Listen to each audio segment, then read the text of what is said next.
विशाखा को एक्सपोज किया है। मन्नत और धैर्य के बीच हो गई है लड़ाई। Hey everyone, welcome back to my channel. Mannat और खुशी पाने के सीरियल में आपको देखने को मिलेगा कि धैर्य को बार बार मन्नत समझा रही थी कि आपकी माँ ऐसी है, आपकी माँ वैसी है, लेकिन धैर्य को बिल्कुल भी यकीन नहीं था।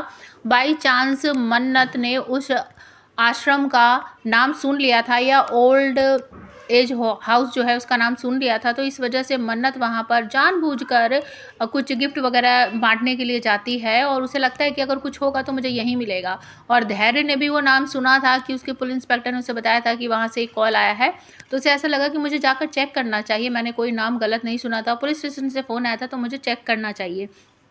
तो बाई चांस दोनों वहाँ पर चले जाते हैं, छानबीन करते हैं और दादी को बचा लेती है मन्नत, और दादी ही बता देती हैं सारा का सारा सच कि धैर्य तेरी माँ ऐसी है, उसी ने मुझे यहाँ बंद कर रखा है, बहुत बड़ा सच उसने छुपाया है, उसी ने तेरे भाई को तुझसे दूर किया था, वो एक नंबर की लालची है, वो तुझे और मुझे धोखे में रख कर पता नहीं क्या क्या करती है। तो मन्नत भी कहती है कि मैं कह रही थी ना, लेकिन आपने मेरी बात नहीं सुनी। तो दोनों के बीच थोड़ी लड़ाई झगड़ा हो जाता है। उसके बाद धैर्य कहता है कि मैं दादी को अपने साथ लेकर जाऊंगा और अपने साथ रखूंगा। मन्नत मना करती है कि नहीं, आप ऐसा नहीं कर सकते, क्योंकि आपकी माँ आपके साथ है, आप चाहे कितना भी कुछ भी कर लो, आप इंस्पेक्टर हो, आपको बाहर जाना पड़ेगा और दादी की जान खतरे में पड़ जाएगी। दोनों के बीच तू मैं होती है। आखिर में रिजल्ट यही निकलता है। मन्नत कहती है कि मैं दादी को अपने साथ लेकर जाऊंगी, अपने चौल में रखूंगी, हम दिन रात दादी का ध्यान रखेंगे और किसी को पता भी नहीं चलेगा कि दादी हमारे साथ है। तो आखिरकार धैर्य को भी बात समझ आ जाती है कि मन्नत ठीक बोल रही है और दोनों के बीच की जो थोड़ी सी मिसअंडरस्टैंडिंग थी वो दूर हो जाती है, क्योंकि मन्नत की माँ श्रुति एक तरह से समझाती है धैर्य को आके और धैर्य समझ जाता है। और उसके बाद घर जाकर एक छोटी सी प्लानिंग करते हैं कि अगर विशाखा से उसका कन्फेशन लेना है कि उसने क्या क्या किया है तो उसके मुँह से ही करवाना पड़ेगा।